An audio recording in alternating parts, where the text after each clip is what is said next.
Yang ketiga fungsi dari bintang itu sebagaimana dalam surah An-Nahl, wa alamat wa bin najmi hum yahtadun.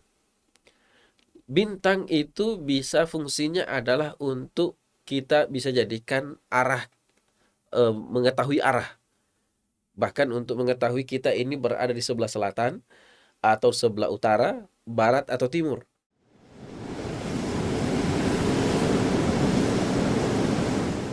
Ruas TV, rutin walaupun sedikit. Salah satu dari fungsi bintang itu adalah sebagai zina, sebagai perhiasan keindahan langit. Ini fungsi pertama. Fungsi kedua di ayat selanjutnya. Waja'alnaha rujuman lisyayatin. Jadi fungsi kedua dari bintang itu, yang pertama tadi adalah sebagai hiasan untuk kita lihat keindahan di langit. Yang kedua adalah sebagai lemparan, sebagai rujum kepada syaitan-syaitan yang yastariqus sam'a, yang berusaha mencuri berita. Ya, kalau ingin mendengarkan dan mengetahui kembali bagaimana iblis, syaitan, iblis, jin mencuri berita di langit, silakan putar kembali rekaman kita di Ruas TV terkait surah Al-Jin. Ya, di situ telah kita jelaskan bagaimana para jin itu mencuri berita dari langit lalu disampaikan kepada pendukung-pendukungnya seperti para dukun, para munajim, peramal dan seterusnya yang ada di bumi. Nah, jadi fungsi kedua dari bintang itu adalah rujuman lisyayatin, sebagai lemparan kepada syaitan-syaitan yang berusaha mencuri berita dari langit. Dahulu sebelum Rasulullah SAW diutus, sebelum Rasulullah SAW dilahirkan, itu para jin, para syaitan bebas leluasa naik ke langit mencuri berita, mendengarkan pembicaraan antara para malaikat dan seterusnya, lalu diinfokan kepada para peramal, para dukun yang ada di bumi ini. Nah, setelah lahirnya Rasulullah SAW, itu sudah tidak bisa lagi. Ya, mereka kalau mau mencuri itu dilempar dengan bintang. Jadi fungsi kedua dari bintang adalah rujuman lisyayatin. Fungsi ketiga tidak disebutkan dalam ayat ini, tapi kita bisa ambil pada ayat-ayat yang lain. Kenapa kita sebutkan ini? Supaya kita betul-betul dalam hal ini hanya mengetahui dan hanya fokus pada fungsi itu saja, tidak menambah fungsi lain. Karena itu akan berdampak pada keyakinan. Yang ketiga fungsi dari bintang itu sebagaimana dalam surah An-Nahl, wa alamat wa bin najmi hum yahtadun.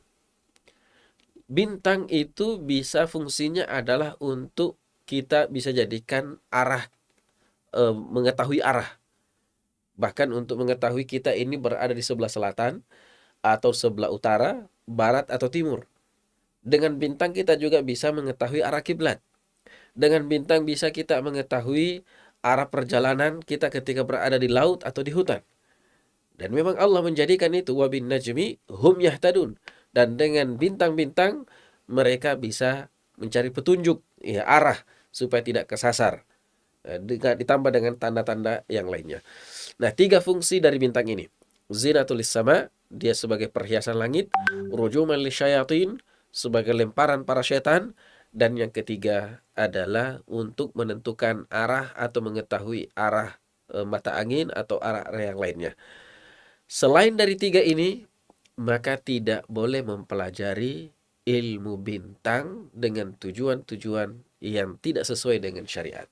Contoh misalnya, mempelajari ilmu falak, ya, dengan tujuan untuk mengetahui atau meramalkan sesuatu. Ya, misalnya, oh besok akan turun hujan. Kenapa? Karena bintang ini. Rasulullah SAW pernah di satu pagi hari pada subuh, beliau mengatakan kepada para sahabatnya, asbaha min ibadi, atau Rasulullah SAW mengatakan bahwasanya ada di pagi hari ini ada seorang hamba mukmin dan ada seorang hamba yang jadi kafir. Ya, ini kata Allah Subhanahu wa taala atau dalam hadis qudsi, asbaha min ibadi mu'minun wa kafirun. Yang mengatakan bahwasanya hari ini hujan, mutirna bi fadlillahi wa rahmatih, kita mendapatkan curah hujan karena ini adalah karunia dan rahmat dari Allah. Inilah yang beriman kepada Allah.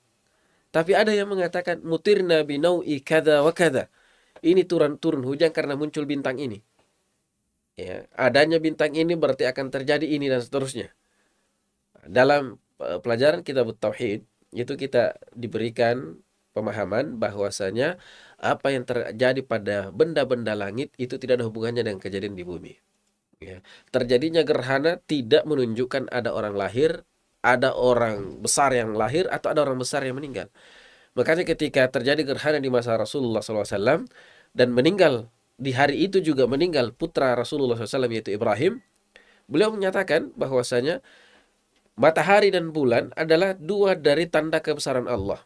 Tidaklah mereka terjadi gerhana, baik gerhana matahari atau bulan, karena kelahiran seseorang atau kematian seseorang. Karena memang tidak ada sangkut pautnya antara apa yang terjadi di langit dengan apa yang akan terjadi di bumi. Semua sudah diatur oleh Allah Subhanahu wa taala. Dan ini penting untuk kita ketahui bahwasanya belajar ilmu falak itu boleh-boleh saja secara umum, tetapi dengan tujuan yang benar. Kalau belajarnya untuk menentukan bahwasanya si fulan akan meninggal karena dia apa istilah itu zodiak ya, dia lahir pada tanggal ini, maka cocoknya dia menikah dengan wanita yang kelahirannya tanggal segini karena zodiaknya tidak nyambung kalau di luar dari itu. Ini ilmu syirik. Ya, ilmu falak yang seperti ini dilarang. Tapi kalau untuk mengetahui ilmu falak untuk lita'lamu adadas sinina wal hisab, untuk mengetahui perjalanan waktu, hisab, tahun dan seterusnya, insya Allah ini hukumnya boleh-boleh saja.